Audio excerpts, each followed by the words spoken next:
ciidanka ilaalada xeebaha ee dalkan Jamhuuriyadda Soomaaliland gaar ahaan ciidanka ka howlgala saldhigga koobaad ee Berbera ayaa maanta gacanta ku soo dhigay kalluumaysato sifa sharci darro ah uga kalluumaysanayay xeebaha dalkan Jamhuuriyadda Soomaaliland gaar ahaan deegaanka Karin ee dhinaca bari ee gobolka Saaxil. Kalluumaysatada ay tiradoodu gaadhaysay ilaa 22 maxbuus iyo sidoo kale laba doonyood oo ay ku kalluumaysanayeen.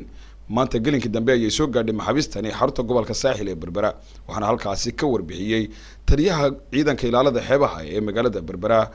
Harun Said Ali waxaana hadaladiisi kamid ahaa ciidanka raxanta iyo xalay toole howlgal u baxay iyagoo gudanaya waajibaadka ay qaranka u hayeen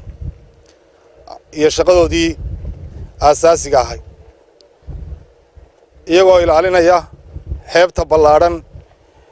ee Ilaahay inagu manaystay kuwaas oo waajibaadkoodu ahaa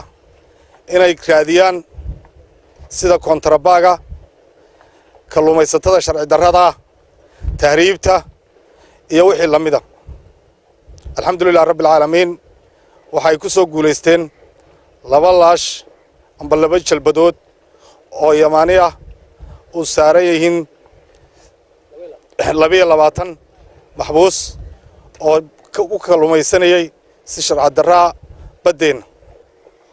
ilaalinta khayraadka badda iyo cidda sharci darrada ku soo galaysa waan aragtaan inay ku guuleysteen oo taas tahay waxaan kula u sheegaynaa cid kasta oo isku dayday inay baddayada sharci darro ku soo gasho inaanaan saamaxayn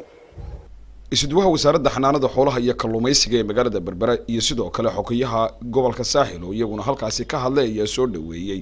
talaabadan ciidanka ilaalada xeebaha ee Soomaaliland oo ku soo qabqabtay kalluumaysatada sharci darrada ah ee ka kalluumaysanaysay xeebaha dalkan Jamhuuriyadda Soomaaliland iyagoo xukuumadana u soo jeediyay in la tayeeyo korna loo qaado ciidanka ilaalada xeebaha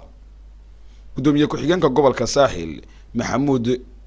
Ibrahim Ahmed oo isna halkaasi ka hadlay ayaa ku hambaliyay talaabadan wanaagsan ay ciidanka ilaalada xeebaha Soomaaliland ay ku soo qabqabteen kalluumaysatadan sida tuugada ah uga qaraabsanaysay xeebaha dalkan Jamhuuriyadda Soomaaliland halkan aynu joogno maanta waxa la keenay oo ay ciidanku ku soo guuleysteen hawlgal ay xalay fuliyeen laba gaadiida oo sida khayraadkii badaha Soomaaliland ay ka gurteen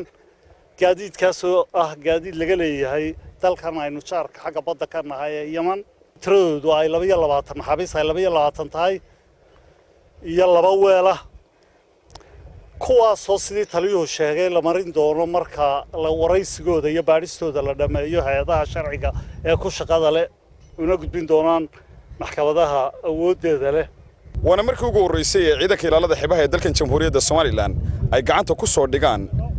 kalluumaysato tiradan leeg oo ka socota waddanka Yemen kuwaas oo sifa sharci darro ah ka kalluumaysanayay xeebaha bari ee dalkan Jamhuuriyadda Soomaaliland Mukhtaar Cabdiraxmaan Maxamuud telefishinka qaranka Soomaaliland xarunta ciidanka ilaalada xeebaha Berbera